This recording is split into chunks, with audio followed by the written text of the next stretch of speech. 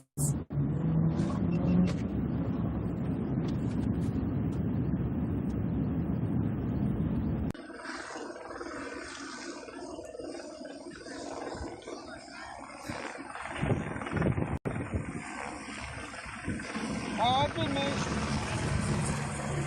been maced, tear gas, shot with rubber bullets.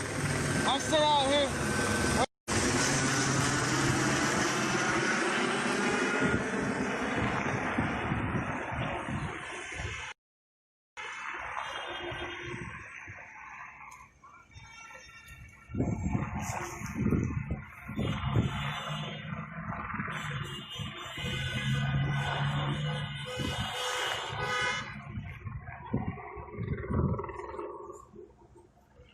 Yeah. I'm gonna end this stream. Link back up with my people. Share this. Let people know this shit's not over, man. They're doing this shit every fucking day out here. Alright? Every fucking day out here. This shit ain't over, man. Support your local communities. Donate to jail support. Get in the streets. That's what we need. We need everybody out here. Alright, yeah. Stay safe.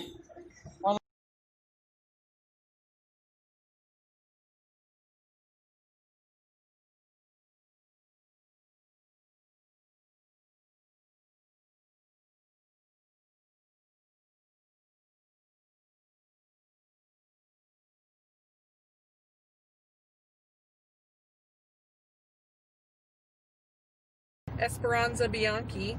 Okay. Thank you. Thank you, Esperanza Bianchi. I think it's Bianchi. Bianchi. Grade 8, $20. Let's buy Johnny a gas mask. Agreed. And some Kevlar. Thank you. Grade 8. Donald Hart.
Forward to the next practice session. 502 live streamers, just getting ready for Derby. Things leading up to Derby. No, I'm not intending on going there throwing some crosses and hooks. No, but the discipline of focusing on what I need to do to hit my target metaphorically. That's what it's about. Metaphorically, damn right. It's about focus. It's about determination.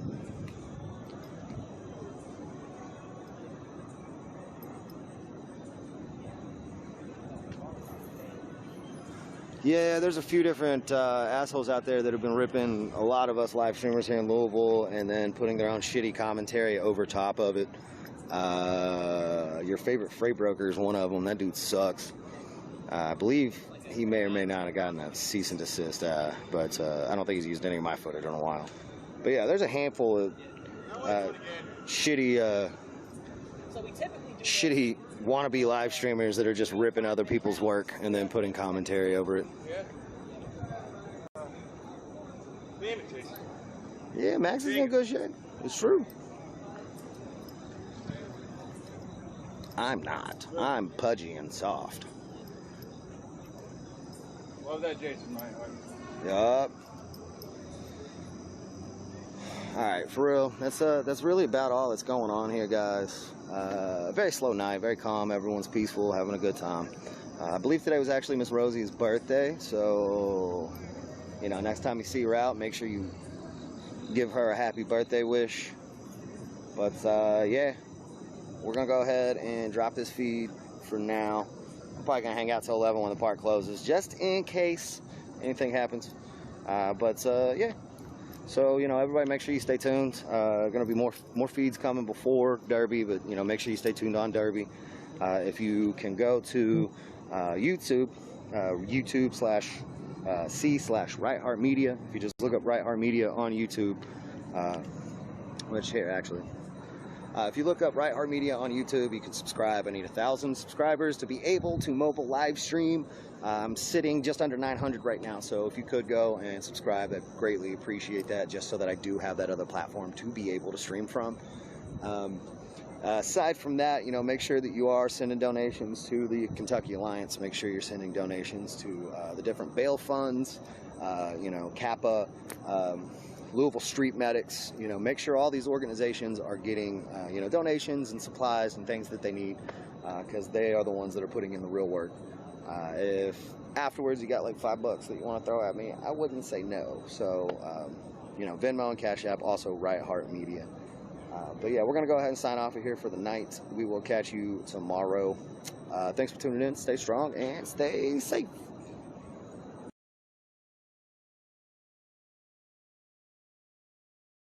Can't stop the revolution! You can't stop the revolution! You can't stop the revolution! You can't stop the revolution! You can't stop the revolution! You can't stop the revolution! You can't stop the revolution! You can't stop the revolution!